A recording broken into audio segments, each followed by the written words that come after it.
Hey! Bienvenue aux écorchés. Bienvenue aux écorchés! Je viens de vous défoncer les Bonsoir. tympans. Je viens de voir que j'étais dans le rouge puis que je piquais. Fait que, c'est ça. Ouais, ça n'est pas fini. Non. Ce Et n'est arrête. qu'un début. Non, pas de Star Academy, c'est le cas. Ok, fait que. Hey! Comme vous voyez, on est plus de face. Fait que, on a une panoplie de visages. Ici. Juste ici. On a Overseer Dixon, qui vous avez entendu ses commentaires dans d'autres épisodes. C'est bien moi. Oui, Alex, qui. C'est son pedigree en horreur. Disons qu'il y a une bonne collection de bases, puis qu'il y a déjà eu un club vidéo qui se spécialisait là-dedans. Fait que. Wow! On est choyé. Ici. Là. Direct là. C'est drôle parce que moi je le vois là. Non, ben, c'est pas grave. Faut pas le dire, ça. C'est moi qui enregistre, c'est moi qu'on voit. Ah, ok, C'est excusez. moi qui décide. You're the boss! Non, je ne suis pas une boss. Fait que on a Véro Dumas. Véro Dumas qui travaille en maquillage, qui a travaillé en maquillage d'effets spéciaux sur de nombreux films, notamment X-Men Apocalypse, The Revenant, Les Jaunes, des titres d'Éric Falardeau, Lazy Boy, le fauteuil qui tue, puis Wow! Pourquoi j'ai pas vu ça? plein d'autres affaires. Un fauteuil qui tue! Ouais, avec deux C'est gars qui bien essayent hot. de faire des hamburgers dans des hot dogs, là, mais ça fait partie de l'histoire. Beaucoup de sang et de sueur, littéralement. Là, il y a eu des points de suture puis des déchirures de ligaments liés à ce film-là. Oh shit! Wow. Non, c'était juste comme vraiment pas chanceuse dans le shop, honnêtement. Mais Ben, étant toi-même, essentiellement, là. c'est à peu près ça, ouais, puis un peu de fatigue. Fait que c'est impliquant des outils mécaniques. Puis en tout cas. Mais voilà, oui, Lazy Boys. Oui, Il doit être sur YouTube à voir avec un Z, là. ouais, ben il est Ok. dans le temps et il devrait être encore là. Je pense pas qu'il est parti. Attends pas, Lazy Boy. Mais, mais ça, puis t'as travaillé souvent avec Adrien Moreau, qui est quand même dans les derniers grands en maquillage d'effets spéciaux. En tout cas, son équipe. Est-ce qu'on dit lui ou on dit son équipe au complet? Mhm. Oui? Non? Ouais, oui, On le oui. fera pas. C'est sûr que c'est l'achat pas son nom, puis c'est lui qui rend la patente. Mais comme on était comme une dizaine de semi-permanents. Ben, c'est ça. Puis c'est ça qui est cool aussi avec lui en général, c'est que à la place d'être une grosse shop comme Weta, que c'est du travail à la chaîne, ou que c'est faire juste du 3D comme KNB, ben c'est ça. C'est encore le vrai mood de shop un peu. Ben, ouais, ça dépendait sur quelle production, mais effectivement, je pense que dans l'atelier, on n'a jamais été plus que comme 40 au top. Moi, j'étais quand il y a vraiment trop de monde, là, genre que ça finisse cette production-là. Mais, mais sinon, ouais, on oscillait entre comme 7-8 personnes et une quinzaine, là, selon les projets, tu sais. Puis, ouais, même sur les gros films, souvent, les effets spéciaux sont partagés. Donc, à travers, avec différentes shops, là. Fait que on se retrouvait avec. C'était à une échelle semi-humaine, là. Ça reste du cinéma. Oui. Ça reste du cinéma, fait que ça reste semi-humain. Mais moi, Ça reste semi-humain. je me souviens juste des cadavres que t'as fait pour Revenant, puis t'étais juste comme, je suis tanné des maudites chaînes. C'était des articulations, puis mais X-Men Apocalypse, ils ont gardé, c'est ta jambe brisée qu'on voit pour. Oui, quand la jambe de Quicksilver snap, c'est ma règle. Ça, je suis quand même contente. Ça a l'air faire mal en tabarnak. C'est moi qui ai fait l'armature. Adrien m'avait dit, écoute, ça serait le fun, justement, que ça débatte, ça paraît que la casse est pleine de nous. Ou même si c'est pas ça, souvent ça casse au niveau du genou. Il dit, ça serait fun que ça pète juste en dessous. Fait que ça a l'air de faire super mal. La tête est écœurante, elle dure une fraction de seconde. Puis après ça, le dos il se relève, comme, j'ai mal à la jambe. Non, Non, ta jambe n'est plus. Comme t'es à terre, tu pleures. Ouais, fait que nos effets spéciaux sont pas là beaucoup dans ce film-là. C'est des fractions de secondes. Là. Je pense même pas que ça fasse 2-3 minutes au total, mais on a fait des belles jobs. Ben, pour certaines shots, la queue de Nightcrawler, c'était une vraie, right? Ouais, on y avait fait un super harnais avec une queue mécanique qui avait pas besoin de ou quoi que ce soit. Puis le gars en fait, les cascadeurs les ont beaucoup utilisés. Puis après ça, ça a souvent été remappé là, en digital par-dessus. Là. Mais ouais. Là, on parle de quel film, là? Je suis plus sûr de savoir. X-Men Apocalypse. Je sais pas pourquoi on parle de ce film-là, honnêtement, à part des effets, parce que c'était comme. Ça aussi, il y a eu des membres brisés, puis mais pas de moi nécessairement, mais en tout cas, c'était une production très broche à fond. Ben, Ok. On essayait juste de te donner de la crédibilité, Véro, pour le stream. Non, mais je me souviens sur ce set-là, il y avait comme Bryan Singer qui réalisait pas. Ah oui, non, puis comme, tu sais, c'est comme... On peut-tu partir là-dessus ou on n'a pas le temps? Parce que là tu peux... Ouais. En tout cas, c'est grâce à Véro que je sais que M. Inagitu, c'est vraiment un mange-marde. Ah, oui, ben, je veux dire, il n'y a pas juste moi qui pourrais te le confirmer, à peu près toutes les personnes qui ont travaillé avec lui pourraient te le dire. Commander un hélicoptère que tu n'utilises pas, puis que quand les producteurs arrivent pour dire que tu t'es rendu over budget, tu fais comme ouais, mais j'ai gagné un Oscar l'année passée, fait que j'ai le droit. That makes sense. Anyway. Hollywood, man.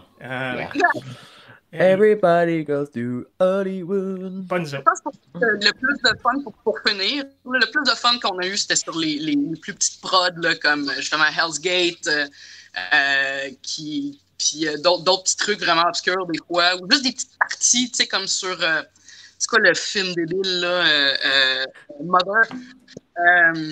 D'Aronofsky? Ouais, d'Aronofsky. Ah oui, ça a été tourné à Montréal, ça. True. Pas spéciaux nécessairement, mais il y en a comme, tu sais, c'était vraiment partagé. On a fait des trucs quand même vraiment cool, puis on avait le loisir de pousser le plus possible, ce qui est très rare, les effets qu'on voulait vendre, là, qu'on voulait proposer au directeur. Le réalisateur. Au director. Ouais. Ben, Adrien a travaillé souvent avec Aronofsky, celui qui a fait les animaux pour Noé aussi. La première gig, quand je suis rentré dans ce shop-là, je l'ai aidé sur le shoot de The Fountain. Ouais, je m'en souviens. Oh. Malheureusement, j'aime pas ça, ce film. Je pense qu'Aronofsky puis moi... j'ai pas aimé ça non plus. Ben, je pense que j'ai compris pourquoi j'aimais plus ces films quand il a commencé à faire Noé et des affaires là, que je fais comme « Ah, il est rendu super chrétien, c'est pour ça qu'on s'entend plus bien. » C'est ça. Anyway, on va partir le vrai sujet, parce qu'aujourd'hui, j'ai encore oublié de changer le titre sur Twitch. Parce que Twitch! c'est pas grave, quand ça va être rendu sur YouTube, il n'y a personne qui va le savoir, sauf tout le monde, parce que je viens de le dire. Cache pas ta gargée, Véro, ça va bien aller. Pas beau. Ok, fait qu'aujourd'hui, on va parler des différentes fanbases dans l'horreur. On s'est juste donné ça, fait qu'on n'a pas vraiment de guideline, fait que on risque de tout parler de la même chose, c'est parfait. Ben, j'ai l'impression, Julien, qu'on va agir surtout nécessairement. en termes de modérateur de conversation, étant donné qu'on a déjà fait un premier épisode dont le sujet était très similaire. Là, l'avantage qu'on a, c'est qu'on a des gens pour rajouter de la chair, là.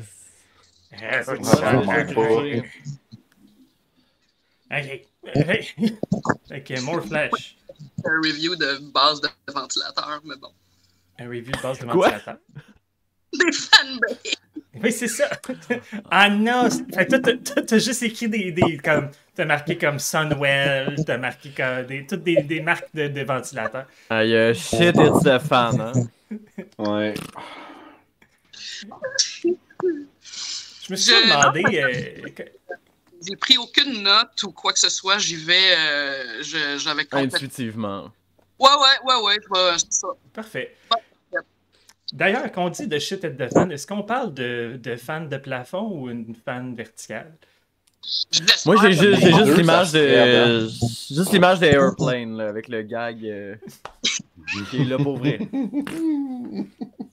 C'est ça que je m'imagine. Puis, c'est-tu comme si pire que ça parce qu'après, l'odeur s'en va avec le vent ou c'est juste que c'est dégueulasse, point? Comme, écoute, on fera un Mythbuster de ça un jour. Ouais, c'est ça, là. Ah, tu sais, je suis curieux des étymologies des affaires, moi. Honnêtement, on va y aller logiquement, là, physics. Ça dépend du type de marde et ça dépend du type de ventilateur. Oui, parce que c'est un ventilateur. Une chance t'es là, Véro. Ouais. Parce que si c'est un ventilateur genre industriel pour faire du vent dans les cheveux du monde, genre turbine, là, si ça c'est quelque chose de semi-liquide, ça fait juste que t'en as partout, là, c'est fini. Là. Ok. Ouais. C'est ça. Anyway, hey, il y a des conversations de merde. Hey man, c'est toi qui nous as invités, hein? Fait que. Ok, modérons-nous. Yes. Non. Pas que Sorry. ça. Ben, un petit peu quand même, là. On a assez parlé de caca. Non. Ça, je suis d'accord, là. Ben, on risque d'en reparler C'est avec ça. nos On en a assez nos parlé fanbases, là. mais ça aura une différente saveur. Ah. Non. Mm. Ok, ben Alex, sur ces bons mots, commence donc avec qu'est-ce que tu voulais faire, toi? Ben écoute, moi j'ai toujours aimé l'horreur en général, là, et aussi en particulier. J'écoute de tout. J'ai été un gros fan de films de zombies très très longtemps. C'est vraiment quelque chose qui m'a toujours fait capoter. J'ai toujours aimé le message social qui allait avec ça, étant quelqu'un de toujours assez... ouais, ça pique, hein? Ça pique. Un peu politisé. Je vais essayer de voir si je peux baisser un peu mon son. Et là là. Et là là. Sorry. Véro, t'as-tu ça des écouteurs, toi? Non, c'est ça l'affaire. J'en ai commandé cette semaine d'ailleurs en vue de mes super conférences, mais non, je trouve pas mes écouteurs qui étaient semi-pas pires. Ah! Parce qu'on m'entend. Ok. C'est un peu moins pire maintenant? Ben, c'est pas toi, c'est chez Véro qu'on t'entend. Ah. Au pire, Véro, tu peux peut-être juste te mute quand on. Oh, ben c'est ton son quand on. Ouais. Ben voilà! Asti, on l'a trouvé. Ok. Ben, oublie juste Bon, pas de te donc, muter quand tu parles, Véro. Alex, Ça va aider. oui, fait que zombie, politique, Fait social. que, oui, j'ai toujours beaucoup aimé les films de zombies, les commentaires sociaux qu'il y avait là-dedans. Moi, j'ai découvert l'horreur beaucoup trop jeune dans ma vie. À l'époque, la régie du cinéma existait, mais il n'y avait pas de rating. Ce qui m'a fait écouter... Il n'y avait pas de rating. Non, ça n'existait pas. Wow. La belle époque. Oui, vraiment. Fait que j'ai passé mon enfance à comme 8 ans. J'ai vu Texas Chainsaw Massacre puis Toxic le Ravageur en double feature une soirée d'Halloween. Ça commence j'avais vu Robocop quand c'est sorti. Puis la scène d'ouverture, c'est digne des plus grands films d'horreur, pour vrai. Là. Puis même le bout le plus terrifiant, c'est à la fin, quand le... Ouais, il est tout fondu d'acide, là. Oui, monsieur Toxique. Ah, man, non, c'était fantastique. Mais, Luc ouais, enlève ses écouteurs parce qu'il n'a pas vu le film encore. Sorry. Mais, enfin, bref, non, c'est ça. L'horreur, ça fait partie de ma vie depuis que je suis tout jeune. Ça m'a toujours fasciné. J'ai découvert, j'avais l'habitude d'enregistrer des films à TQS quand j'étais kid. La cassette continuait d'enregistrer après aussi. Fait que j'ai découvert à genre 7 ans de Lost Boys. C'était... Tu as dû voir une version vraiment choppée là, si c'était à TQS. Non, pas à l'époque. Ok. Parce que, encore une fois, tu sais, la régie, elle existait, mais il n'y avait pas de rating. TQS, c'était une nouvelle chaîne depuis quelques années seulement. Il n'y avait pas autant de censure dans les petites chaînes comme ça. Puis c'était les années 80, là, je veux dire, c'est plus quelque chose qui existe. Là. Je veux dire, j'ai passé ma vie dans les clubs vidéo à aller louer de l'horreur. Fait que, ouais, ce qui m'a... Fait que, tu sais, je veux dire, c'est l'horreur en général. J'ai focusé sur les zombies longtemps à cause du commentaire social, mais j'aime tout ce qui est B parce que je l'ai découvert quand ça sortait le vendredi au club vidéo puis qu'on allait se louer des films pour la fin de semaine. Là. Ça a été mon activité d'enfance pas mal tout le temps parce que Internet n'existait pas, il n'y avait pas comme... Il n'y avait rien d'autre à faire. Là. Mais on s'entend-tu que souligne la critique sociale qu'il y a dans les films de zombies, mais on s'entend que c'est pas mal juste dans les films de Romero, ça. C'est juste cette figure de zombie-là. Non, vraiment pas. Je suis un gros fan de Return of the Living Dead. Je voulais soulever puis, ça, un d'ailleurs. film particulièrement juteux. Je l'écoute à chaque année parce que c'est juste savoureux. C'est un parfait mélange d'humour, puis de zombies, puis de gore.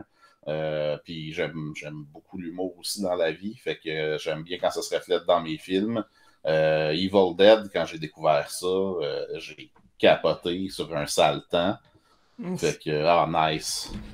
Mais ouais, non, c'est ça. C'est pas tant zombie, mais c'est pas loin. Mais tu sais, c'est des fantômes, démons qui ont l'air de zombies. Exact. L'humour dans l'horreur, c'est toujours quelque chose qui m'a animé aussi. Là. Là, on parle du 2, là, parce que le premier, oui, le c'est premier pas drôle. Non. J'ai réécouté l'autre fois, puis je pensais rire encore, mais non, j'étais juste très mal à l'aise. La scène avec l'arbre. L'humour. Comme... Ah oui, ça c'était brutal. Puis c'est peut-être bien que c'était pas dans le 2 aussi. Oui, ouais, mais il y a une petite référence à, là, mais... Ouais, c'était plus smooth, là. Mais tu sais, on s'entend... Evil Dead 1 faisait partie des vidéos nasties, là. C'est quand même des films qui ont été bannis, justement. Fait que... Mais je vais passer par Return of the Living Dead. C'est quand même drôle qu'un film avec plein de punk de même, c'est pas un film de zombies super engagé. Oui, mais tu sais, c'était le staple des rebelles des années 80, là. Je veux dire, c'était... Ah, je les aime toute la gang. Ça, là, ça va pas plus loin, là. Donc Miguel, je sais pas son nom complet, mais le noir de la gang de zombies qui faisait aussi partie de Friday the 13th Part 5. Hein. Celui qui chie, qui meurt dans la toilette. baby, ooh, baby. Est-ce que c'est long? C'est long, cette scène-là. C'est putain d'enchaladas, mais oui, c'est bon.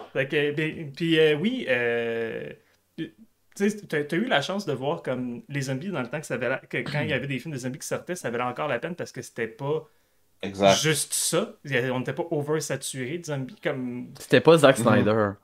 Non, puis justement, c'est très drôle que Zack Snyder, comme... Il a scrappé les zombies, puis qu'il a scrappé les super-héros aussi. C'est comme, tout ce qu'il y en a trop, ben lui, il fait comme, ben, il y en a trop, puis il sort de la merde. It is the fan. Capable de faire ça plus shiny. Ouais, c'est que je l'aime pas. Bon, en tout cas, j'en ai déjà assez parlé dans les autres épisodes. Là. Je ne retrouverai pas sur Monsieur Zack Snyder. Monsieur Z. Véro qui rit. Justement, Véro, oh shit. Ok, Alex, tu lags, mais je suis pas sûr. Ok, oui, t'as gelé, mais là, c'est beau. Ok, Véro, c'est ton tour. T'as pris des notes. Non, j'ai eu un lag. Sorry. Excusez le bruit de background. Prochaine émission, c'est sûr que j'aurai de l'équipement pertinent. Un peu comme Alex, moi j'ai commencé quand même de bonne heure. Je me suis trouvé assez tôt à vraiment avoir accès à des films que j'aurais peut-être pas dû avoir accès. Ce qui arrivait, c'est que mon père travaillait sur des shifts, donc il louait des films le soir, la semaine, où il allait les voir, peu importe. Puis s'il trouvait que c'était adéquat, on les relouait la fin de semaine. Mais ses standards étaient un petit peu comme... J'ai vu comme Terminator à 8 ans. Ce qui fait que ça... Ouais, ben c'est ça. Puis ça a mené, c'est comme... Ouh, ça se déplace tranquillement. Tu prends goût, tu sais. Vers 9-10 ans, j'avais un voucher spécial au club vidéo pour pouvoir louer ce que je voulais dans la section horreur. Ouais, parce que ma mère, en tout cas, ma mère était écœurée qui appelle, puis genre, va te faire, peux-tu louer ça? Fait que j'ai vu pas mal ce qu'il y avait au vidéo international au coin d'Henri Bourassa. Puis, je sais plus quoi j'ai vu, en tout cas, dans Puis, c'était un beau mur, il y avait des belles choses, mais il y avait des trucs très, très douteux. Puis, 10 ans, tu fais pas la différence. La pochette est belle. Fait que le chaudron de sang. Il y avait des belles pochettes dans ces années-là, même. Ouais, non, c'est ça, t'es très influencé par les pochettes, tu sais. Fait que longtemps, j'ai voulu louer The Company of Wolves parce que la pochette est hallucinante. The Company of Wolves. Oui, avec le loup qui sort de la face de la fille. Du gars? Attends, je vais aller voir la pochette.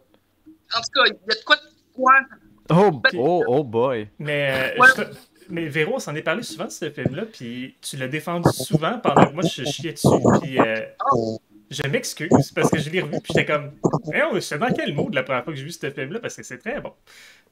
c'est spécial. C'est que quand tu loues ça en gang pour faire une soirée de film d'horreur, puis rendu 4 heures du matin, puis que tu mets ça, t'en perds quelques-heures. À peine. Qu'est-ce qui se passe? Il y a une approche qui est très littéraire, qui est super intéressante. Puis Angela Lansbury, je veux dire, pourquoi t'écouterais pas ça? Ben c'est ça. Puis, comme c'est une anthologie kind of, mais... Ouais, mais c'est bon. Ben, Colin, je vais ajouter ça à ma watchlist, parce que là, je dois dire que la pochette m'intrigue. Ah, puis les effets spéciaux sont beaux, là. Oui, ben, c'est la suite de mon cheminement. J'ai rapidement eu un vif intérêt envers les effets spéciaux, mais les beaux spéciaux, les trucs vraiment pertinents, quasiment les œuvres d'art, tout ça, mais c'est grâce à mon père aussi qui, encore une fois, m'a produit à The Thing et Aliens et Alien, et vraiment dans ma vie. Puis j'ai vraiment pris goût à cette qualité-là. Je suis resté là-dedans. Moi, ce que j'aime, c'est oui, les creature features, mais il faut que le production value soit là. Je suis incapable. J'ai de la misère avec les cheapskates. Ça ne veut pas dire que je ne peux pas regarder un film qui a des petits budgets, mais il faut que, puis il y a une échelle, une échelle de production value par rapport à l'amour que tu mets. Moins tu as d'argent, plus il faut que tu mettes du love dans ton film. Puis malheureusement, il y a des gens qui décident de faire Sharknado à la place.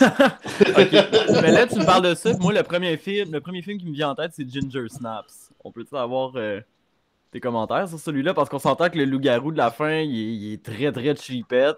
Oui, et pourtant, le film est... Je vais arrêter là mon commentaire, mais... je l'ai pas entendu ton commentaire. C'est fait par Paul Jones. Mais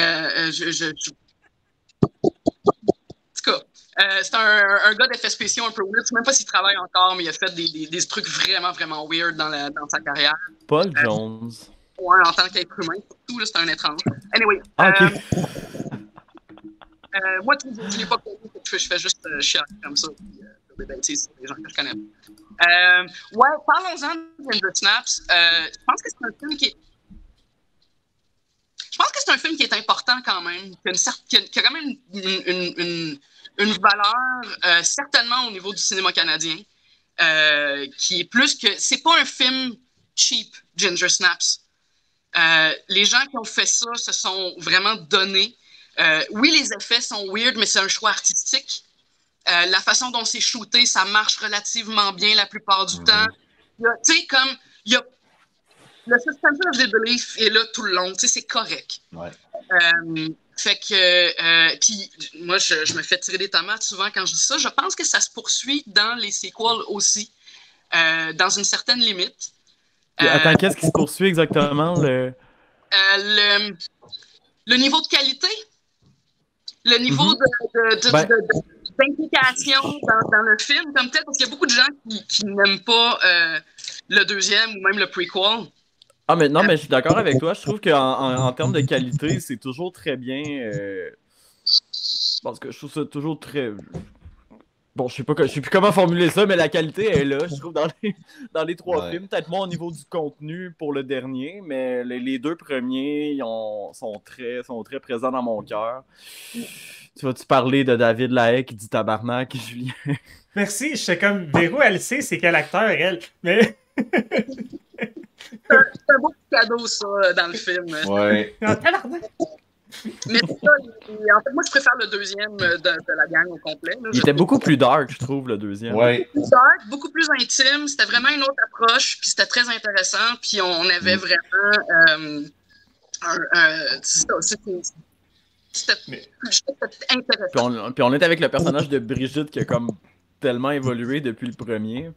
Oui, puis qui prend un peu l'arrière-plan là, dans le film, c'est normal aussi, là, parce que c'est Ginger qui est dans le chenoute, là, tu sais. Mais c'est normal un peu.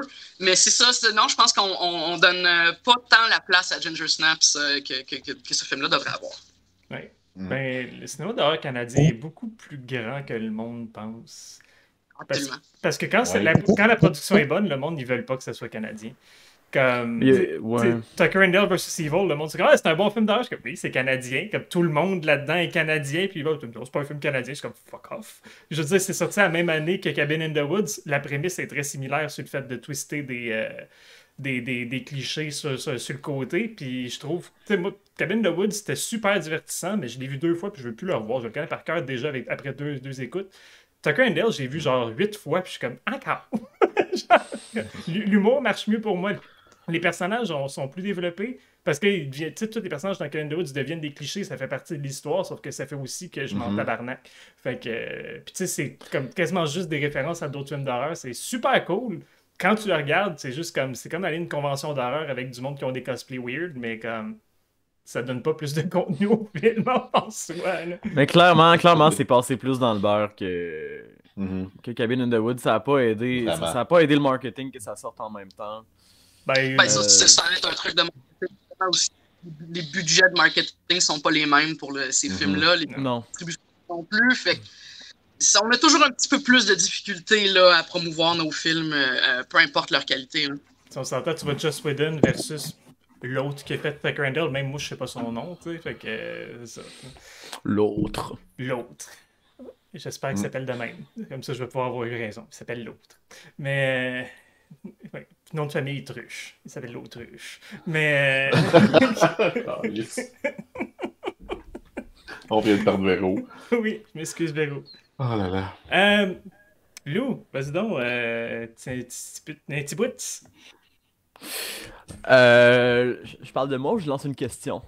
Je peux mixer les deux. Mais vois-tu, ben vas-y, avec les deux. Moi, c'est parce que je me suis fait vraiment comme des définitions de différentes fanbases d'horreur.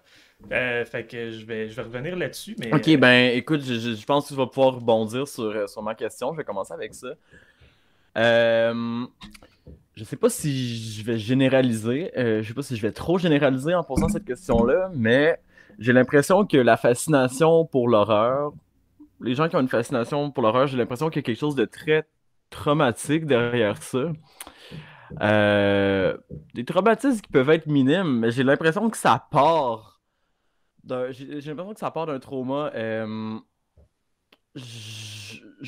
Comment je pourrais dire ça? Toutes les personnes que je connais qui trippent sur l'horreur sont souvent des gens très marginaux, très marginalisés. Beaucoup de la communauté LGBT. En fait, je connais personne de la communauté LGBT qui trippe pas sur l'horreur. Honnêtement. Fait que je me dis, est-ce que je suis le seul à voir ça? Ben, moi, je pense que c'est des personnages over the top, puis c'est un genre de film où est-ce qu'il donne la chance à tout le monde, justement. T'as pas plus de réalisatrices que dans l'horreur, t'as pas plus... De base, c'est fait pour les marginaux, fait que je pense que le public est déjà comme ciblé. En tout cas, ça, c'est mon opinion. Allez-y, vous autres, là, les invités. Là. Moi, j'ai un doigt. Oui. Moi, on est Premier doigt. Le doigt de parole. Non, c'est le doigt de parole. Tabarnak. Mais non, c'est ça. En fait, je pense pas avoir eu rien de traumatisant dans ma vie. J'ai toujours été quand même marginal, mais je pense que moi, ça vient de mon imaginaire puis de mon imagination qui a toujours été quelque chose qui me définit puis qui a toujours été présent depuis aussi loin que j'ai des souvenirs. J'ai toujours eu une imagination débordante. Puis l'horreur, ça stimule ça fois 1000 pour moi. Puis c'est ça que... C'est un peu un sativa. Parce que... Ah, vraiment. C'est mon sativa quand je fume pas, en fait. Puis quand j'ai les deux ensemble, même, c'est le grand bonheur, là. Ah mais, oui. Non, pour vrai... Dépendamment du depuis sous-genre. que je suis tout petit, je trippe sur... comme je disais, je trippe sur l'horreur en général. J'ai développé... avec le temps, une fascination pour les films de zombies, particulièrement ceux de Romero, justement, pour les commentaires sociaux qui venaient avec, parce que je me considère quelqu'un de relativement engagé, de politisé, fait que c'est tout de suite venu m'accrocher, en plus que ça se véhiculait via l'horreur. Mais non, man, moi, je viens d'une petite ville, j'ai eu une enfance, je suis la personnification du privilège. Genre, je l'ai eu facile. Mes parents sont encore ensemble, ils sont pas séparés. Puis moi, j'ai été enfant unique, fait que je pense que c'est ça aussi qui a peut-être poussé mon imaginaire à se développer davantage. En plus, peut-être d'avoir une prédisposition, là, ça, j'en ai aucune idée, mais non, l'horreur mais j'ai toujours été marginal, là. Peut-être à cause de l'horreur, ça, je le sais pas. Fait que, tu sais, c'est à moitié vrai pour moi, ta supposition, en fait, là, ou ton hypothèse. Mais non, c'est ça. J'ai toujours été marginal, mais définitivement pas traumatisé par quoi que ce soit, là, pas consciemment du moins. Mais je dis traumatisé, mais c'est peut-être pas nécessairement. Tu sais, je dis pas que t'as vu quelqu'un mourir puis que depuis t'as une fascination pour les guts à l'écran, là. Mais ça peut être aussi. Moi, mon exemple, c'est que. Ben, mon histoire personnelle, c'est que oui, il y a juste une curiosité qui s'est éveillée parce qu'on me donnait pas le droit d'écouter ça. Puis j'avais cette fascination-là d'aller vers l'interdit. Je pense que c'est très humain à la base aussi. Absolument. Mais j'allais dans les clubs vidéo, puis je voyais les pochettes, justement, parce que j'ai quand même connu la fin des cassettes. J'ai voyé les pochettes, je voulais toutes louer ça, puis fallait que je gosse là, pour les voir, ces films-là. Quand on me permettait de les voir. Comme tu dis, l'appel de l'interdit est quand même, il peut être là aussi. Mais dans mon cas, ben non, il n'y a pas tant de traumatisme non plus, mais je pense que c'est un cas de l'œuf et la poule un peu aussi, où on se retrouve un peu en communauté par des intérêts communs là, qu'on se retrouve à avoir, tu sais, comme est-ce qu'il y a plus de personnes LGBT, comme ici, on est quoi, moitié-moitié au moins, là. Fait que peut-être, je veux dire, potentiellement, est-ce que c'est l'inverse? Est-ce que c'est au niveau neurologique? Est-ce que les neuroatypiques ont plus envie d'aller vers l'horreur ou pas? C'est plein de questions qui sont super intéressantes quand même, mais il y a tellement d'aspects sociologiques. Alors, on va starter un cours d'anthropologie. Environnementaux, sociologiques, etc., qui font que mais je pense que au-delà de l'attrait de l'interdit, moi je l'avais pas cet interdit-là comme tel, c'est ça qui est drôle. Moi non plus, exact. Il y avait oui, peut-être socialement quelque chose. Le monde me regardait weird quand j'arrivais dans 4 films d'horreur, tu sais, comme toutes les creep shows et ces affaires-là, puis t'es comme shit. Mais comme ça a quand même forgé mon enfance, tu sais, puis ça a vraiment influencé la personne que je suis devenue aussi. Mais il y a plein d'autres choses qui ont fait ça, qui sont pas de l'horreur, tu sais, comme je veux dire, quand j'ai commencé à m'abreuver dans les X-Men, ces affaires-là, c'est une autre game, mais j'ai été très, très attirée par ça aussi. Encore là, on parle des gens sur la marge, des trucs comme ça, fait qu'il y a peut-être un petit quelque chose dans ce que tu dis, Lou, là-dessus, dans le sens qu'on se retrouve beaucoup dans ces choses-là. Ben, un sentiment de compréhension. Là. Ouais, exact. Un sentiment de communauté. C'est une communauté qui j'ai l'impression est plus. Puis d'absence de jugement aussi. Là. Voilà. Ouais, ben, tu sais, puis juste les sujets dans l'horreur aussi sont plus vastes. Je veux dire, justement, être engagé socialement, écologiquement parlant, économiquement parlant, tu vas trouver un film d'horreur en quelque part pour toi. Puis tu sais, c'est aussi le genre avec le plus de sous-genres. La comédie d'horreur fonctionne, la sci-fi d'horreur fonctionne, les drames psychologiques d'horreur fonctionnent. Puis t'as comme des types d'horreur particuliers. T'as les films surnaturels, les fantômes, les genres. Possession de démons, fantômes, zombies, vampires, tout ça, puis ça s'adresse tout à une certaine partie de la communauté aussi. Je veux dire, t'es de gauche, c'est sûr que les zombies vont te faire un peu plus peur parce qu'ils représentent la droite. T'es de droite, tu vas avoir un petit peu plus peur des vampires parce qu'ils représentent la gauche. Fait que, il y en a pour tout le monde, tu sais, fait que... Ouais, puis étant donné que c'est que l'horreur, c'est souvent très métaphorique, ça donne aussi... Je trouve que c'est un genre qui donne beaucoup la parole aux gens qui sont plus dans la marge, peu importe l'époque. Je trouve que ça donne beaucoup plus la parole. Je trouve qu'on a beaucoup plus je pense qu'on peut beaucoup plus s'identifier que dans les autres genres traditionnels qui donnent souvent la parole au même genre de personnes. J'ai l'impression que dans l'horreur, justement, il n'y a plus de limite, on la donne à tout le monde. Puis il n'y a pas... On se permet de critiquer plus dans les films d'horreur. Il y a comme le seuil de choses que tu peux dire ou de critiques que tu peux avoir, il est un petit peu plus élevé dans l'horreur, plus inaperçu, je sais pas. Ben, mais c'est pas la même catégorie de studio système non plus. Tu sais, Avez-vous reçu le petit message? Ben oui, ça va finir dans 10 minutes. Pourquoi? Je veux pas que ça finisse dans 10 minutes. La durée des appels de groupe gratuits est limitée à 1 heure. Ah, parce qu'on n'est pas juste 2. C'est bien de la merde. Ça suce. On peut-tu juste raccrocher puis revenir? Mais non, on est live. Ben, on fera ça. J'arrêterai d'enregistrer. Ça va prendre 2 minutes. Puis je reviendrai. Puis... Ah non, on pourra pas rabouter ça ensemble. On va juste attendre. C'est tout. Fait que je vous repitcherai ça. C'est pas grave. Mais qu'est-ce que tu veux qu'on fasse? Mais oui, ça, c'est pas le même niveau du studio système. C'est beaucoup plus. L'indépendant il est beaucoup plus présent dans l'horreur. Puis il y a aussi le fait. Il y a un switch. Tu sais, les années 80, les gros films d'horreur étaient super bons, puis c'était comme, il y avait beaucoup de nouveaux, puis les franchises comme venaient au monde pas mal à cette époque-là. Puis aujourd'hui, les gros films, tu sais, les petits films, c'était un petit peu de la merde, c'était du série B, mais c'était le fun à regarder pareil.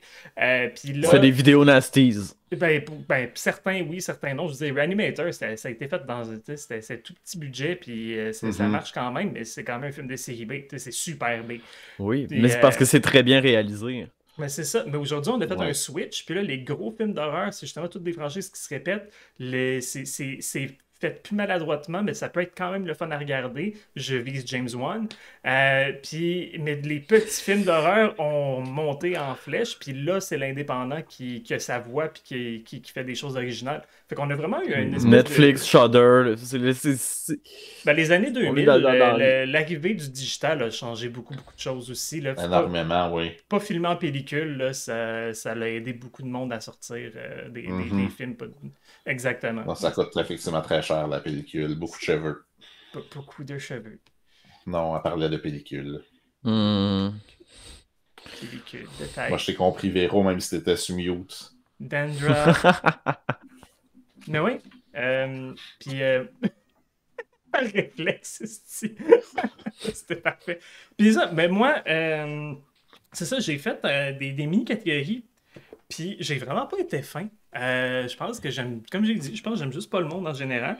T'es méchant. Ouais, parce que tu sais, dans parce que, comme j'ai dit, il y a tellement de sous-genres dans l'horreur que il y a des fans pour chacune des catégories pratiquement. Il y en a qui aiment les films d'horreur en général, mais on trouve quand même une niche en quelque part à un certain point. Puis tu sais, il y a... Moi, j'ai mis des catégories avec des noms parce que je pense que je suis dans un blog top 5 de BuzzFeed. Je sais pas pourquoi j'ai fait ça. Mais j'ai parti avec genre le touriste qui écoute tout dans l'horreur, qui a pas vraiment de jugement, mais comme ça sort, c'est de l'horreur, fait que je vais aimer ça, genre. Tu sais, il existe cette personne-là, j'en connais des personnes. Ah, vraiment? Puis ça... Non, t'es pas une touriste, t'es une érudite, Véro. Ouais. Mais ça, je crois que c'est souvent... C'est un public qui va souvent se complaire, si ce mot existe. Ah non, se complaire dans le shock value et dans l'histoire minime, ça va viser sur ça veut du spectaculaire. Mais ça, c'est un autre. C'est le...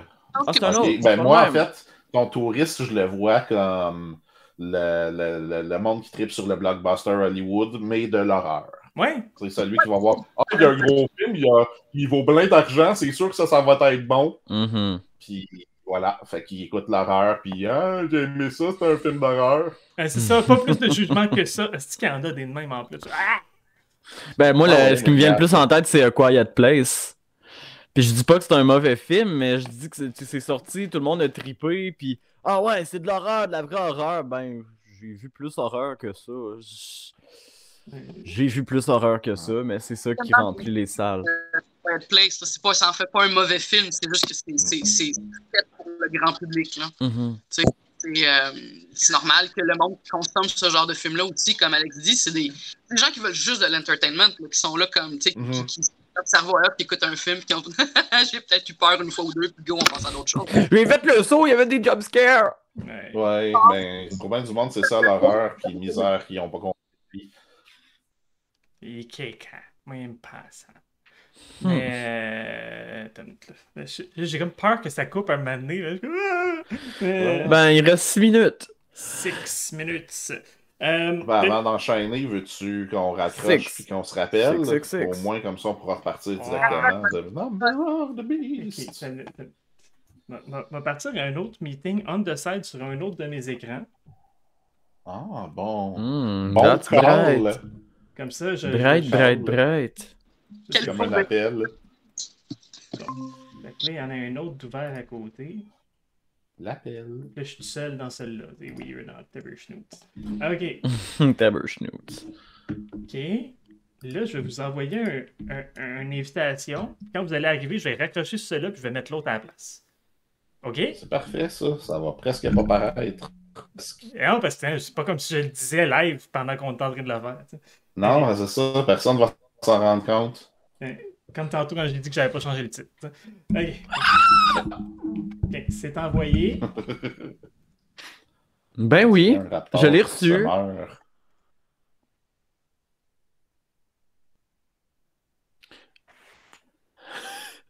Ça va, Véro? Ah ouais, Véro pourra peut-être pas être sur mute, c'est... Ouais, Véro, tu pourras peut-être pas plugger ces deux en même temps sur ton téléphone, par exemple. Je le sais. On t'attend un peu. Oh, t'es petit. Ouais, faudrait juste... Ah, ben voilà, Véro a décidé de... Bon, qui fait? Farewell, qu'est-ce qu'on a fait? No, goodbye. Qu'est-ce qu'on a fait? Ben, le rendu là, est-ce que c'est le temps de... Je chantais la mélodie du bonheur. Oui, qu'est-ce qu'on a fait? Est-ce que c'est le temps de switch? Ah, voilà. Oui, switcherie. Bon, ben on est en train, là. Okay, je vais raccrocher ici parce que ça lag trop pour ouvrir l'autre. C'est bon. OK. Simple. Allô, je suis tout seul. Okay. Je vais mettre l'autre à la place. Hello. Ferme ça ici. Ça ici. Excusez. J'accepte l'accès. Salut, Véro! Hey, allô! Elle l'ai eu ici! Hey! What the fuck? Ok, je m'en vais, bye! Ben, je pense que tu ne veux pas plugger ces deux en même temps. Hey, regarde, c'est pas grave. Puis à un moment donné, genre, j'avais mis à off, puis vous entendez encore parce que c'était weird. Mais il doit pas avoir un autre Costron qui existe, qui est gratuit, puis qu'on peut utiliser à plusieurs. Là. On s'informera pour la prochaine fois. Là. Ouais. Qu'est-ce qu'ils font, eux autres?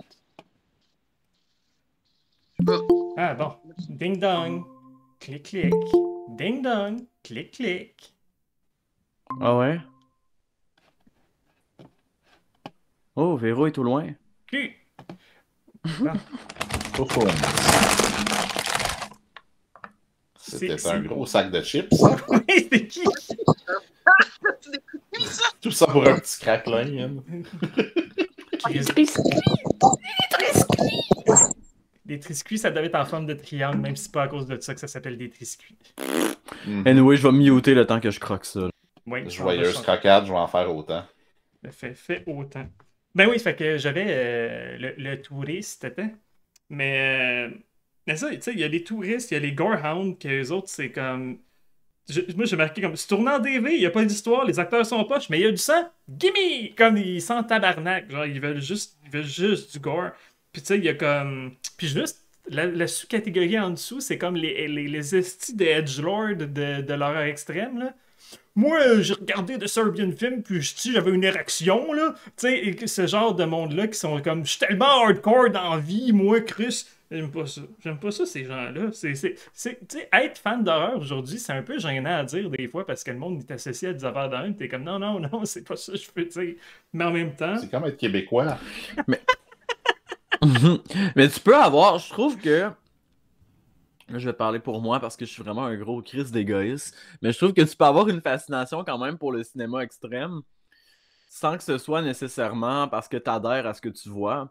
Mais c'est que l'analyse est intéressante. Tu te dis, OK, c'est fait tout croche.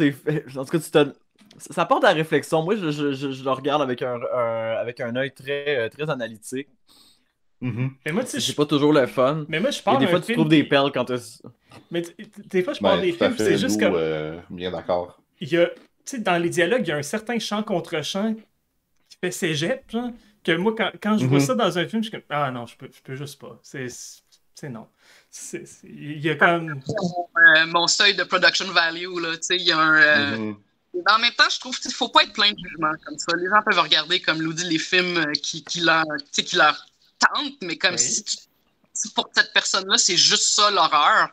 Non, c'est ça. C'est ça, exact. Mais moi, je trouve ça juste dommage en bout de ligne parce qu'il manque les bonnes choses. Oui, mais ce qui est intéressant... Excuse, je finis, mais puis je termine après. Avais-tu fini ta phrase? Ah, je pensais que tu disais « je vais finir » et tu continueras après. Non, c'est moi qui t'ai coupé. Fini, puis je vais finir. Non, j'ai plein d'autres choses à dire. Vas-y, continue.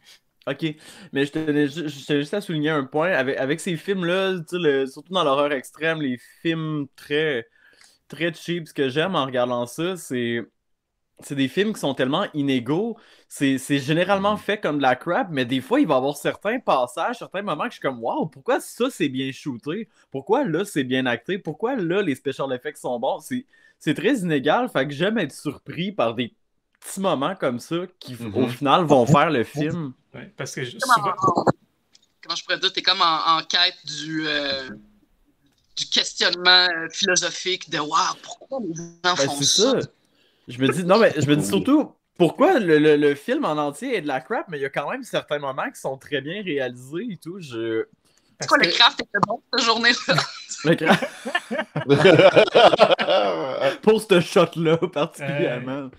Mais tu sais, dans des films indépendants de même, souvent aussi, le contrôle, c'est pas le réalisateur qui le prend. Fait que des fois, il y a quelqu'un avec plus de talent qui décide de faire sa tête, puis c'est ça. Des fois, ça paraît, mais comme... C'est drôle parce que Véro a dit ça d'une façon bien plus polie que moi j'allais le dire. Quand Véro, comme tu cherches un questionnement philosophique dans un film de même, je suis comme, non, tu cherches le petit bout de maïs doré dans un gros tas de marde.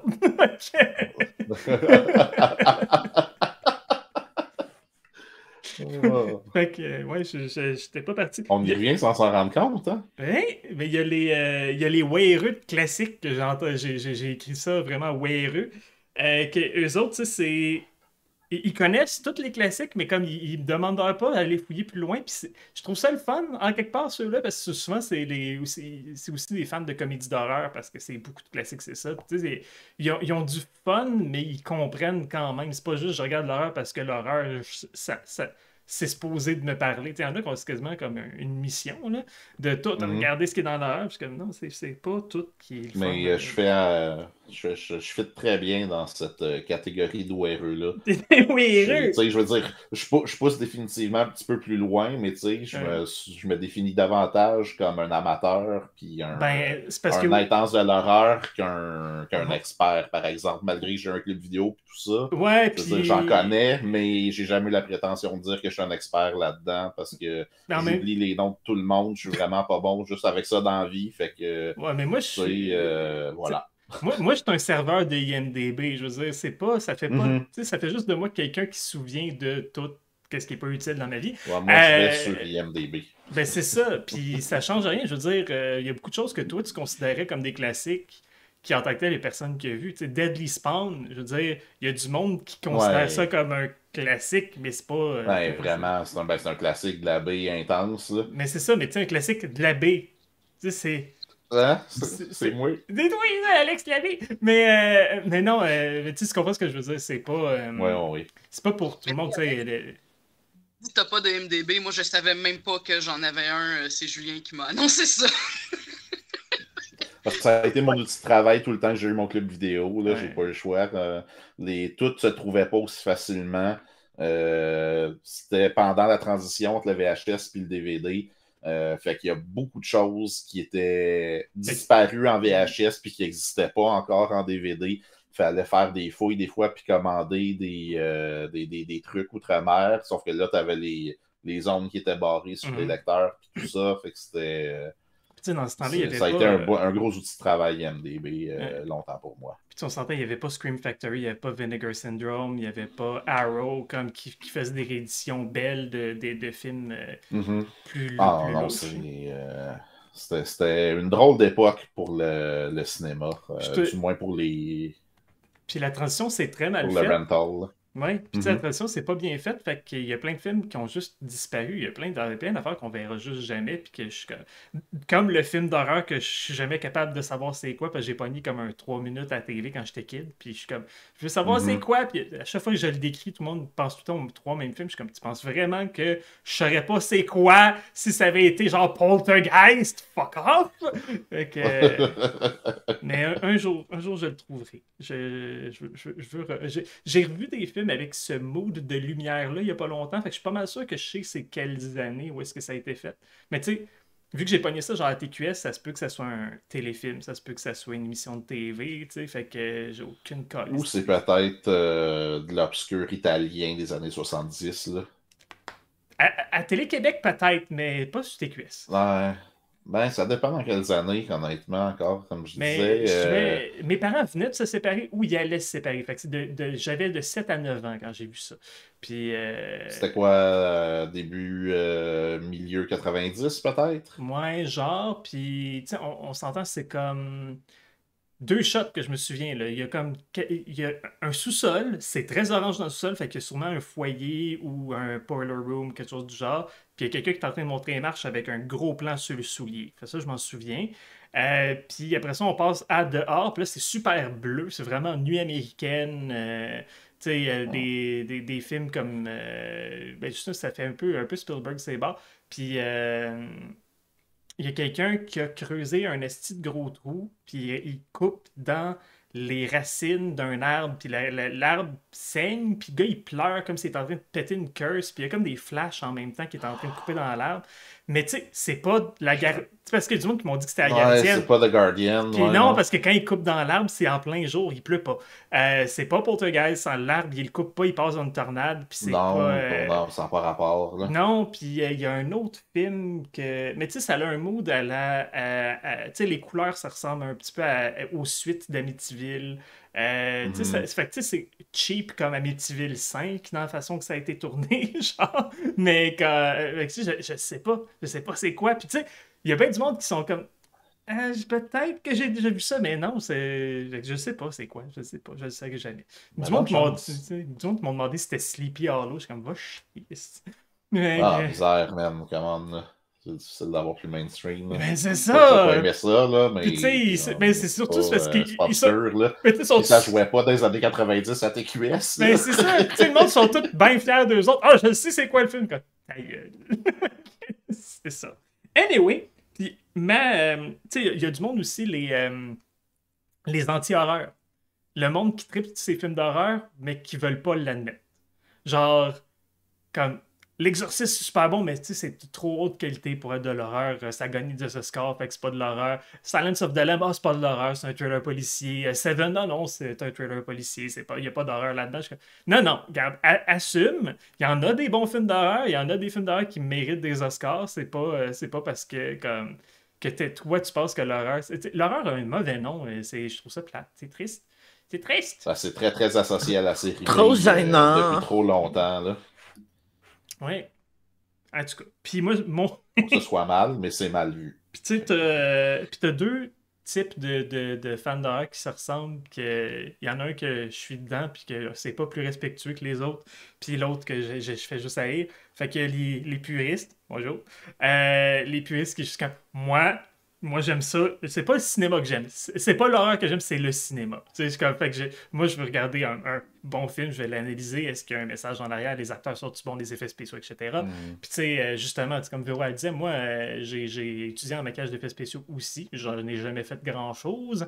Mais The Thing m'avait juste comme... Je comprends pas comment ils ont fait. Il y a des layers dans le layer de l'affaire qui a coupé dedans, comment ça marche. Puis c'est ça m'impressionnait en masse. Puis tu sais, encore aujourd'hui, j'ai regardé Super Deep il y a pas longtemps. Le film, c'est un esti de tas, mais il y a des effets spéciaux qui m'ont vraiment mis mal à l'aise. Puis c'est rien que plate parce que ça dure comme 3 minutes et demie, mais comme la personne est infectée par des espèces de gros champignons dans le dos, puis ça prend possession de ça, puis j'étais comme... Oh! Ça a pas l'air le fun. Fait que, puis il coupe champignons dans le dos, non! Ben, tu l'as vu, cette bout-là? Ah! Tu oui, tu me montres ça. J'ai pas vu ça. Hey, le film était pas, je me check cette scène-là. C'était merveilleux. Puis ils deviennent comme des grosses vestes de loup. Fait que là, à un certain point, comme ils gonflent, puis ils se mettent juste à lâcher de la. Ouais, c'est ça. Des pets. Ouais, puis ça fait juste. Ah, comme dans Monty Python. Non, mais là, ça devient juste des gros sports qui s'en vont. En tout cas, c'était bien bizarre. Oui, sport. Mais ouais, c'est ça, tu sais, fait que. Tu sais, autant les films indie cultes, les gros succès, tout ça, tu sais, je vais regarder dans tout, mais comme j'ai un standard de qualité qui bouge pas. Puis je pense que ça fait que, tu sais, dans le côté, tu sais, j'ai pas plus raison que le reste du monde. Il y a plein de choses que je réussis pas à apprécier parce que mes standards sont trop élevés. Fait que je me tire dans le pied souvent en mettant des standards trop élevés dans tout, puis ça, c'est dans ma vie en général. Bienvenue dans ma psychanalyse. Puis, juste en dessous des puristes, j'ai marqué les hipsters. Même chose que les puristes, sauf qu'eux autres, en cachette, ils écoutent The Conjuring 3 puis ils se crossent, tu sais. Pourquoi le 3? Pourquoi le 3? Parce que Ouais, justement, pour illustrer le point, là. Le 3, c'est un film catholique. Ah, c'est terrible. Non, mais ça, je me rappelle, j'étais allé voir ça, puis juste le début, là, avec le logo de Warner Brothers, là, avec la grosse note qui fait « Ah! » J'étais comme « Ok, they're already trying too much. » Ouais. Comme le premier plan. Écouter des gens chialer dessus, puis j'étais comme « Nope, c'est beau! » Non, puis l'horreur catholique revient, puis je suis comme... C'est des waves qui partent qui reviennent, mais celle-là, je pense qu'on s'en était débarrassé. Mais je comprends pourquoi ça a été fait. Ouais, on vient d'avoir Trump, fait que ça a été fait pendant qu'il était encore là, puis c'est très représentatif, c'est très fondamentaliste chrétien, là, mais... puis tu sais, justement, Sainte Maud, ça se peut que ça soit bon, mais j'ai pas le goût. C'est quand même pas tant de la qualité de... Attends, excusez, je vais attendre mon commentaire. Non, vas-y, Véro. Ah non, c'est parce que mon coloc est en train de se faire un café. Fait que je voulais pas que ça fasse du bruit de café. Ben, on l'entend pas, il est trop loin. Ah, excellent. T'es trop loin! If I was a fish, man. Oui, non, c'est ça. Vous n'entendez pas l'eau couler pis tout, en tout cas. Non. Where's the fish? Donc, oui, oui, l'horreur chrétien, comme tu dis, c'est-tu comme l'équivalent des films chrétiens de droite là, avec Kevin Sorbo ou c'est pas encore rendu là? Non, mais tu sais, il y a eu des waves comme dans les fin 90, début 2000. T'as eu comme Stigmata, Bless the Child, End of Days. Tu sais, le méchant, c'était... Bless the Child, c'était... J'avais vu ça au cinéma, puis j'ai trouvé ça correct, mais je connaissais rien dans le temps. Non, mais c'est ça, j'allais dire, j'étais jeune et innocente dans ce temps-là. Je suis allé voir The Faculty 2 fois au cinéma, on s'entend, j'avais pas de goût, là. Mais c'était un Robert Rodriguez. Ah, mais moi, j'ai beaucoup aimé ce film-là. Là. Oui, mais ça se réécoute mal. Mais c'est le fun, par exemple, les acteurs ouais, que je comprends. Mais pour moi, The Faculty, c'est un peu le nouveau Flatliner. C'est comme un film que tu peux pas refaire parce que comme les acteurs, c'est bien trop, comme ils sont rendus bien trop hauts. Puis c'est juste que tu peux plus voir le film de la même façon. C'est non. Ah non, vraiment. Puis, tu sais, il y a juste comme la fille. C'est drôle parce que la fille qui était supposée être la pitoune du film, c'est la seule qui a pas eu de carrière en cinéma. Le reste du monde, ils en ont tout eu. Tu sais, Elijah Wood, t'avais. Je me souviens même pas de la fille. Ben, moi non plus. Ben, franchement, je sais plus c'est qui. Oh, j'ai une lumière qui vient de lâcher. Je suis juste bleu maintenant. Mais. Elle m'a bu de bédaille. Mais. Dis-toi que les daltoniens n'y ont vu que du feu. Mais le feu, c'est pas bleu. Mais il y en a du bleu. C'est correct. Ah, il y en a du bleu, t'inquiète. Il est chaud. Je m'excuse, Alex. Je voulais pas te faire revivre ça. Ok. Non, ça va. Ouais, il est là ton trauma. Peut-être c'est pour ça que t'aimes les films d'horreur. Ouais, mais il est arrivé pas mal plus tard, ce trauma-là. Mais ouais, c'est pas drôle. C'est pas drôle. Ouais, non, mais écoute, je vis bien avec maintenant. OK. Mais j'avais mis des sous-catégories que j'avais rien à écrire dessus. Tu sais, justement, comme les fans de films de bébites. Comme toi, Véro, t'aimes ça, des films avec des animaux qui tuent. Tu sais, comment je pourrais dire? Je recherche le creature feature de qualité. Hein? J'ai beaucoup de plaisir à écouter les creature features de qualité. Ce qui est dommage, c'est qu'il n'y en a pas beaucoup. Fait que t'écoutes beaucoup de creature feature de schnout. Des fois, avec, comme dans n'importe quel film, t'as un moment où ça fait cool. Ça dépend du budget d'effets spéciaux tout le temps. Il y a des affaires, je me souviens de mes rides au club vidéo avec ma chum Ellie, comme genre, c'est un film de sanglier, ça, si on le prend, même si c'est comme peu importe, là, c'est comme d'emblée, parce que. Puis ils sont pas tous bons, les films de sanglier. Hein? J'en ai vu un qui me. Boar, c'est vraiment de la merde. Ouais, mais j'en ai regardé un qui m'a surpris, qui était comme waouh, c'est super bien shoté, les couleurs sont malades, c'est vraiment bon, puis c'est Razorback. Écoutez, il n'y a pas très longtemps. Ah, moi, j'ai pas vu. Parce qu'il y a des affaires vraiment fucking louches là-dedans. Là. Oui, mais c'est vraiment bien shoté. Ouais, c'est un look de film australien des années 80. Oui. Il y a vraiment quelque chose de particulier. Mais un bon film de sanglier, c'est Prey. Ben, La Proie, qui est un film français de sanglier. Et ça se tient bien, c'est correct. Cool. Fait que, des fois, tu as des belles surprises dans le Creature Feature. Autant que tu peux avoir des. Mais je me tiens loin de ce qui est en CGI aujourd'hui parce que les feelings de Creature sont moins là. Je dis pas que c'est pas faisable, je dis que c'est plus difficile parce que ce soit une belle combinaison, puis là, tu as un budget vraiment très, très élevé. Exact. Ouais. Mais juste, tu sais, The Hunt for the Wilder People de Taika Waititi, il y a comme il y a un sanglier à un certain point qui tue un chien. Mais il est beau, mais on y croit pas pareil.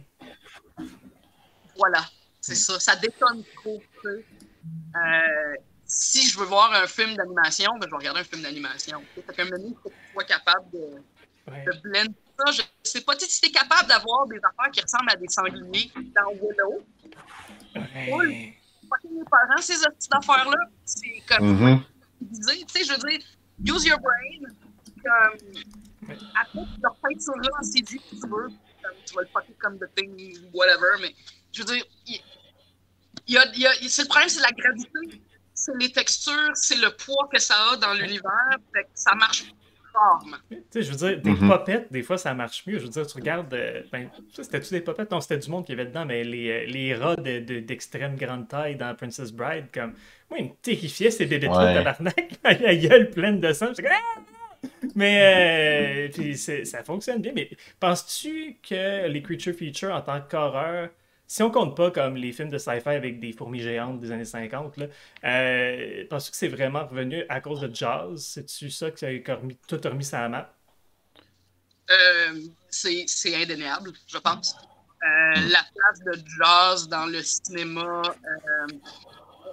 Le cinéma d'horreur, j'ai de la misère à dire parce que beaucoup de gens ne considèrent pas Jaws comme un cinéma d'horreur. On les a dit, eux autres. Ça fait très longtemps qu'ils ont vu ce film-là. Et dans leur tête, ben, ça se passe sur une plage en plein jour, ça peut pas être de l'horreur. Ce qui est tout à fait vrai.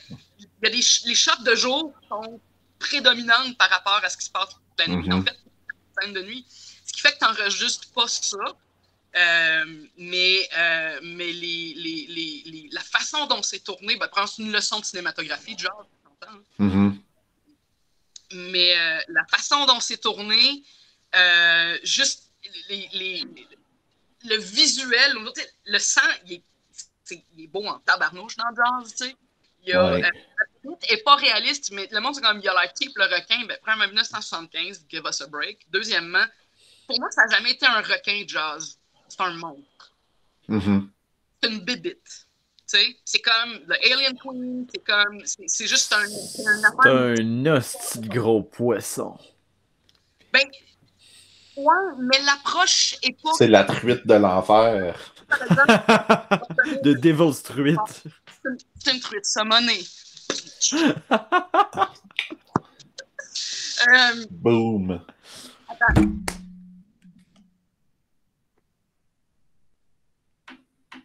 Mais de quoi sommes-nous témoins? Oui, non, rien. Je suis en train de piquer des affaires à mon Mais ça reste que ça allait dire. Oui, ça, c'est là où je vais venir à mon approche à moi, à mon fanbase. C'est qu'il est particulier, c'est le fanbase technique. C'est le fanbase qui fait des effets. On est une gang un peu weird. On n'aime pas les films pour la même raison que les gens aiment les films. Moi, je regarde des films d'horreur et je suis comme, OK, ça, c'est bien fait. Tu sais? Wow, comment ils ont fait telle affaire ou comme, wow, Edge, mais comme, tu sais, c'est une autre approche, c'est une autre dimension. Ce qui fait que ce que je considère comme les creature features, pour moi, c'est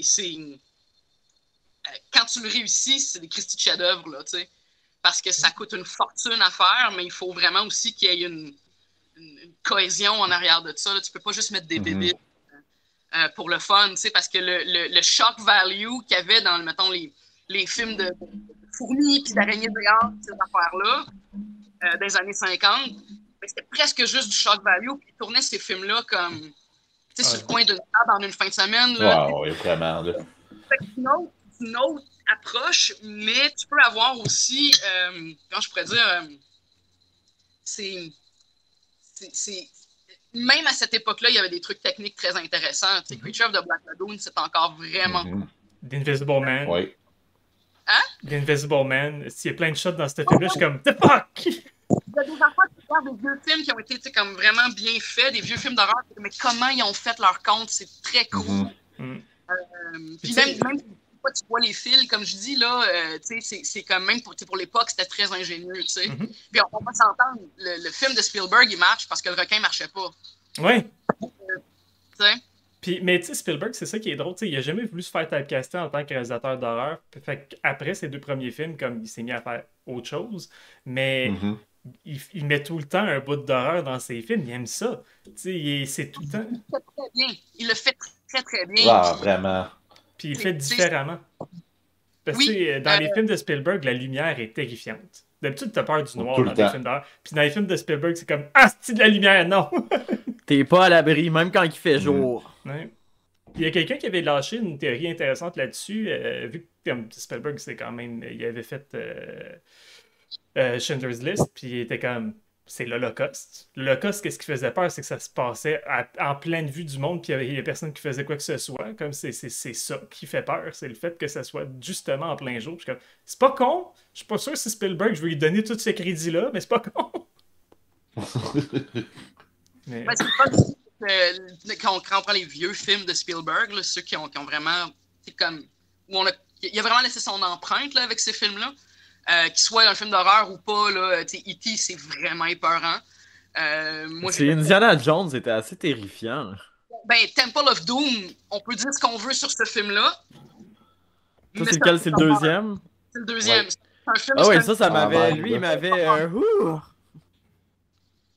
fait que, tu sais, il y a tout ça un peu, puis la plupart des scènes de nuit, c'est des Day for Night, qui sont vraiment bien fait puis qu'on s'en rend pas compte. C'est souvent du Day for Night. Mais j'aime ça, les nuits américaines. J'aimerais ça qu'on revienne un peu aux nuits bleues. C'est comme trop éclairé pour... Fait que tu vois tout, mais en même temps, c'est glauque. Il y a quelque chose de le fun. Hey.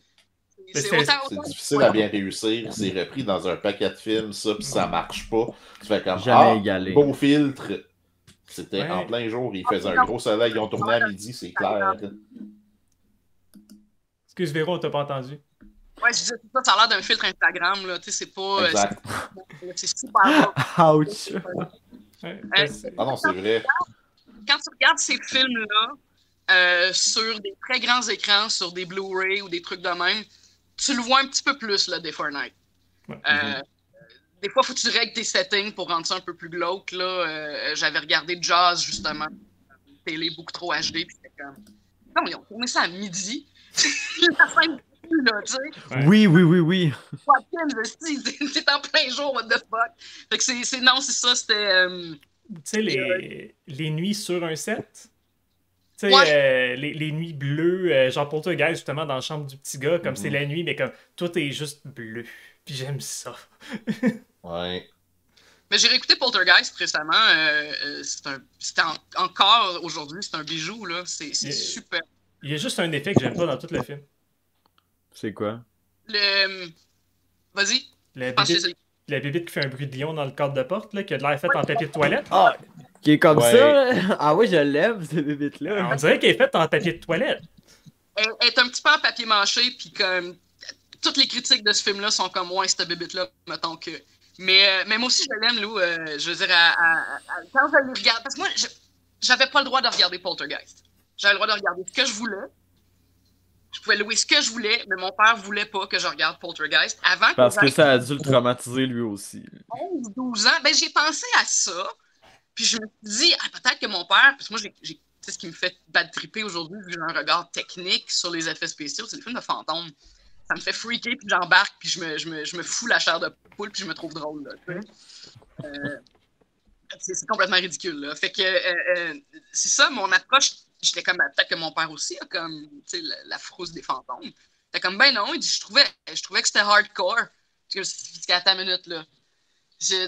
Terminator, c'était pas hardcore.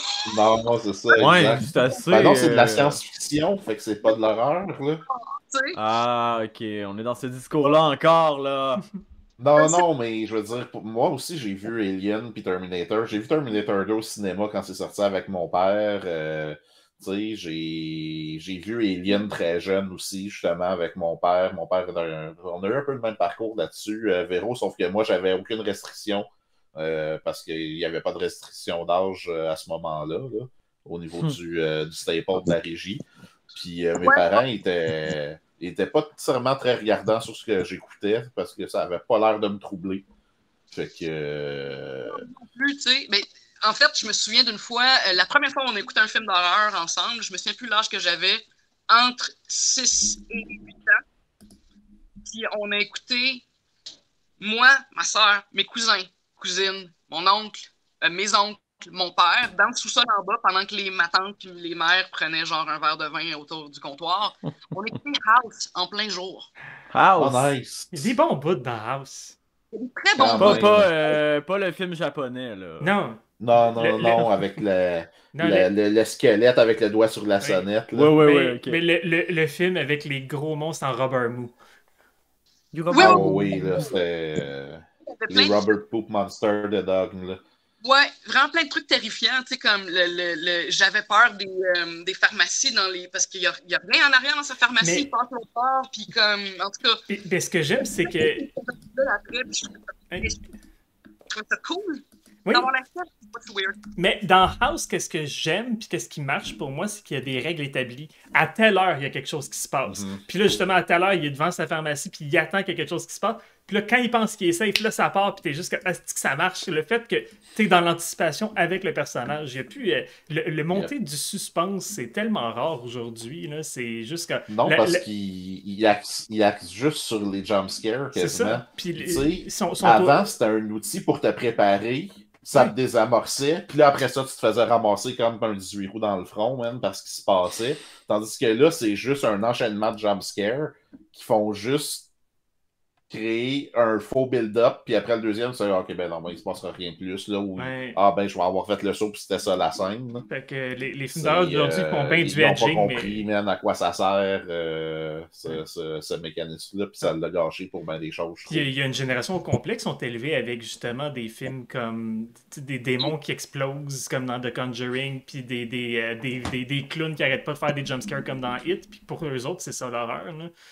Comme, ils demandent ça, après ça, tu montes un Hereditary, puis ils font comme je me suis endormi. Je pense que c'est aussi une question, c'est comme si il y a une question générationnelle, c'est que il y a aussi ils sont pas en contact, ils n'ont pas été en contact avec les mêmes choses que nous. Ce cinéma-là, ouais, c'est ça, c'est un autre. Je dis pas que il n'y aura pas de bons films d'horreur qui vont arriver. C'est pas ça l'affaire, c'est juste que l'auditoire change, puis c'est normal aussi, tu sais.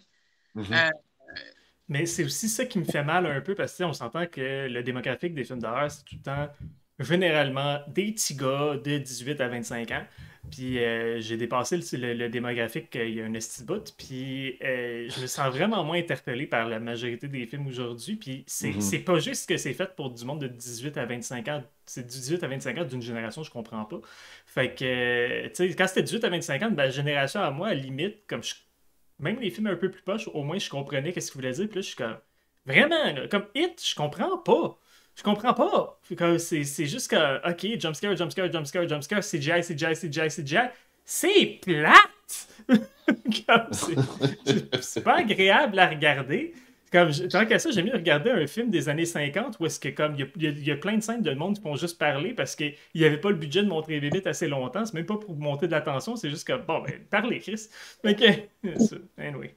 Je sais pas, moi je pense que peut-être que je suis un bon public. Ça me dérange pas tant que ça, moi. Je veux dire, il y a tu sais, il y a d'autres choses qui m'intéressent dans un film d'horreur que juste l'horreur. Ben, moi aussi, mais c'est pas bien shoté, ce film-là. En tout cas, ça a été un des films d'horreur qui a fait le plus d'argent les dernières années, puis je suis comme, c'est pas un bon film. Ouais, mais je veux dire, je peux pas tout. J'ai eu du plaisir en le regardant. Il y a des trucs ultra créatifs aussi au niveau des trucs, même si c'est du CGI, il y a des trucs vraiment quand même intéressants qu'ils ont fait. Mais le premier, j'ai pas haï autant que le deuxième. J'ai pas vu le deuxième, j'ai bien aimé le premier. Vas-y, Véro, excuse. Un peu, c'est comme une suite un peu forcée. Mais non, moi, j'ai pas haï ça, là. Mais tu sais, dans le 2, c'est difficile de déplacer Tim Curry de ce rôle-là. Ben, il y a ça, puis il y a aussi le fait dans. Ben, il aussi. Pas parce que c'était Tim Curry, parce que Hit des années 90, c'est pas bon.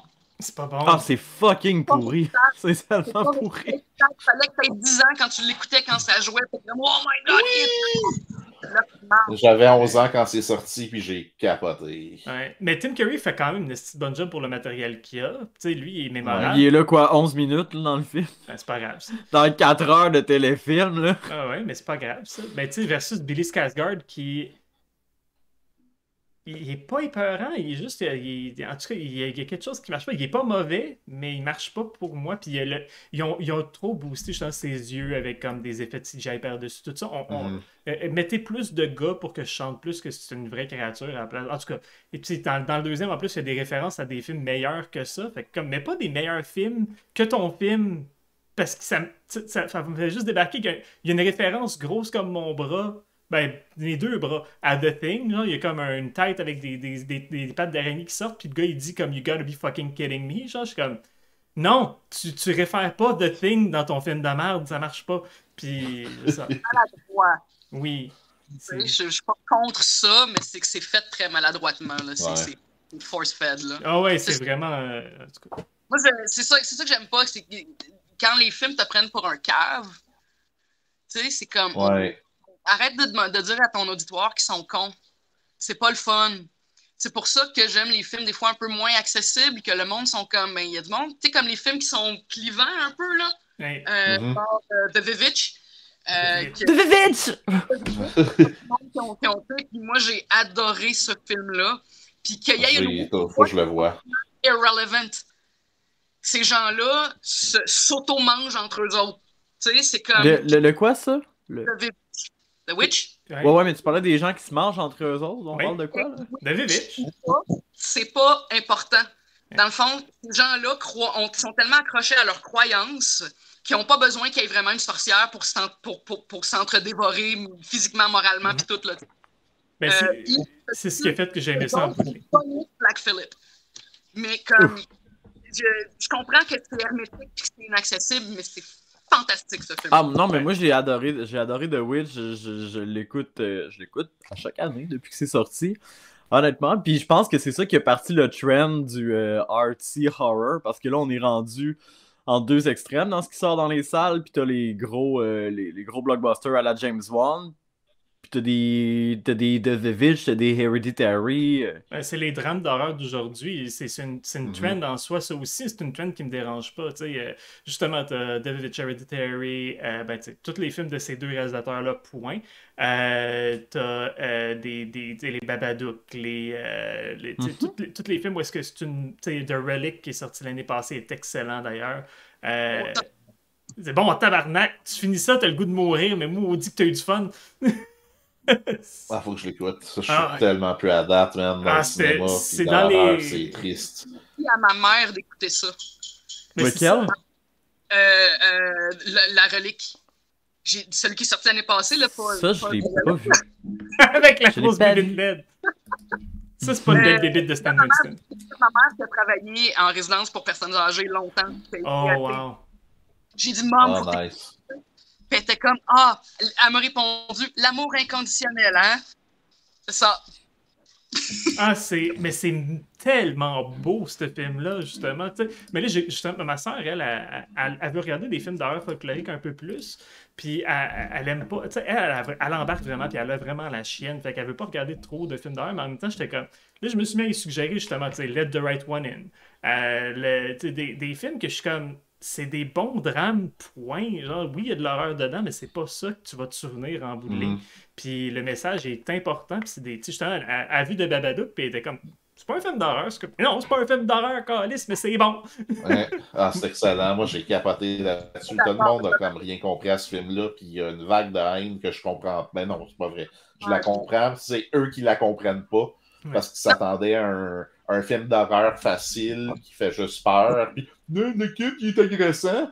Ben, c'est ça, l'histoire, tabarnak. C'est ça, t'es supposé quand t'es en dépression, t'as pas de plaisir avec personne, puis rien, puis tout te gosse. Puis c'est exactement ce que ça représente. Là. Puis tu sais aussi, elle blâme le fils sur la mort du père aussi. Fait que c'est sûr qu'elle veut pas, elle peut pas le voir de façon plaisante. On voit le film dans les yeux de la mère.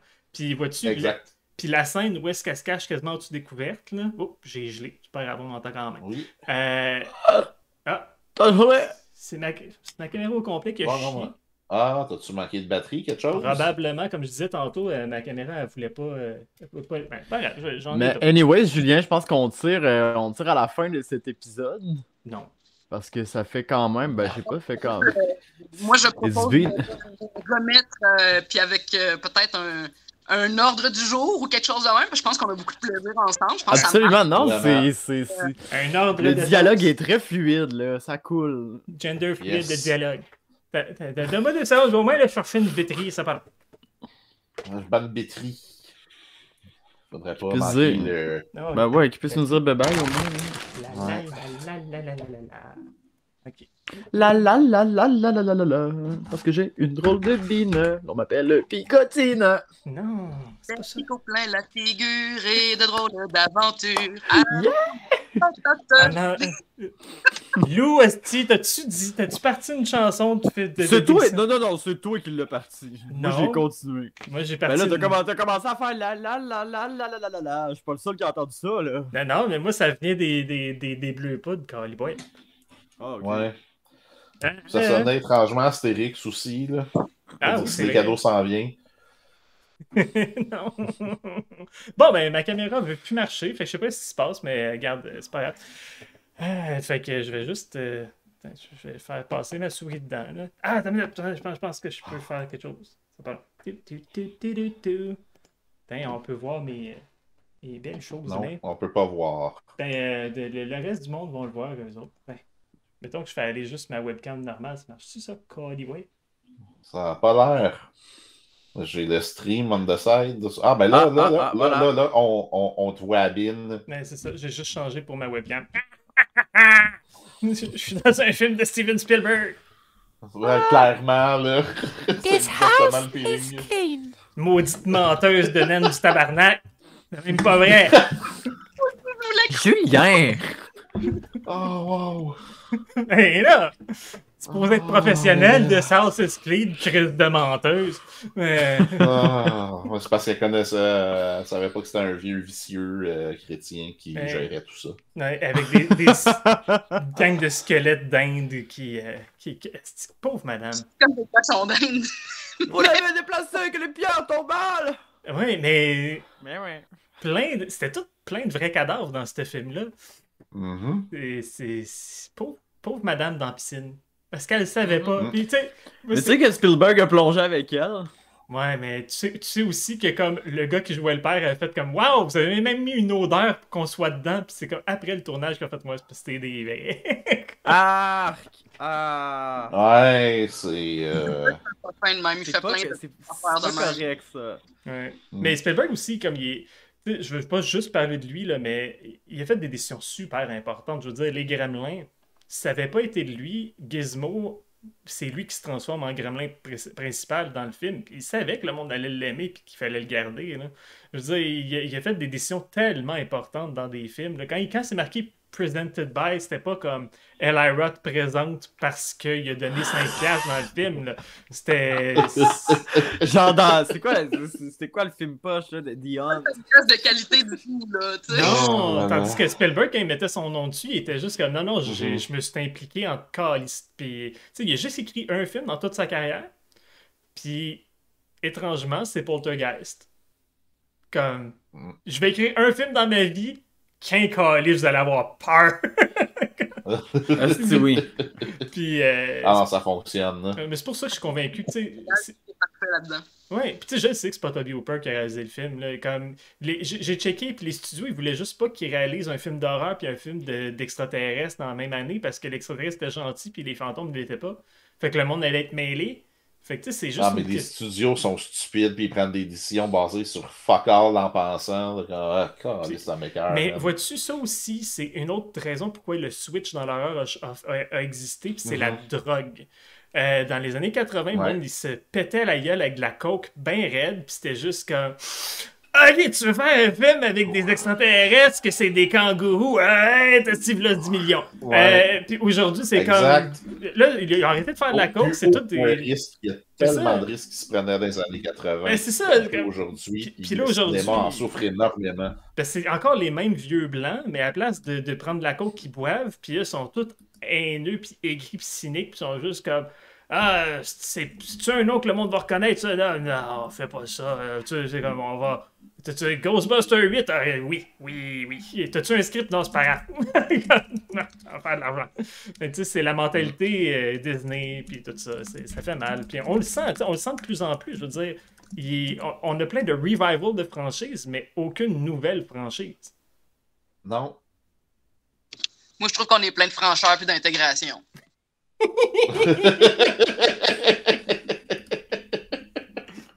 Amen. Mais ouais, fait que c'est ça, là, je trouve ça super. Mais non, mais tu sais, je trouve que ça paraît beaucoup que les studios s'en mêlent beaucoup plus. Puis tu sais, je veux dire, j'ai vu le trailer de Ghostbusters Afterlife. Puis tout de suite, j'ai fait comme, je sais, ça s'adresse à qui. Puis c'est pas moi. Comme, rajouter des bouts du premier film juste pour faire comme, hey, remember this? Comme, quand j'ai vu qu'est-ce qu'ils ont ramené, je suis comme, c'était fini ça. Tu sais, ramener des Terror Dogs, c'était fini les Terror Dogs. On les a vus, on sait à quoi ils servaient, on l'avait fini. Ramener les bonhommes en guimauve, je veux dire, ça venait d'Anna Croyd. Tu peux pas ramener ça, ça faisait partie de qu'est-ce que lui il a imaginé. Puis là, c'est juste comme, oh non, il y a des affaires qui deviennent vivantes, comme inanimées qui deviennent vivantes dans un Walmart. Puis c'est comme, ok. Puis là, c'est juste dans cette section-là que là, il y a des bonhommes en guimauve qui deviennent Fuck you, c'est fait pour c'est fait pour des vieux geeks blancs, poches, avec des... En tout cas, j'aime pas ça. C'est pas... d'imagination. Ouais, mais c'est du... présentation de la nostalgie à placer. Oui. Ouais, exactement. C'est du mauvais fan service, essentiellement. Là. Je veux dire, il y a tellement moyen de faire du fan service intéressant puis intelligent pour ramener l'aspect nostalgique au monde sans juste capitaliser là-dessus, sans réfléchir à un contexte intéressant. Autant que je me suis tanné de Stranger Things, il avait fait ça convenablement. C'était beaucoup comme Remember the 80s, mais au moins c'était pas Remember this movie tout le temps. Il y a des références, mais c'est pas exact. Remember this aesthetic. C'est ça, c'est quand même moins pire. Comme n'importe quoi, quelle production, tu sais, comme genre, hey, ça a marché, fait que le prochain film, on va mettre tout juste ça dedans. Oui, ben justement, tu sais. C'est pour ça qu'ils n'ont jamais été capables de faire décoller Gremlins. Juste avant qu'ils fassent décoller Gremlins 2, moi aussi, je suis capable de quoter le podcast qu'on vient d'écouter hier.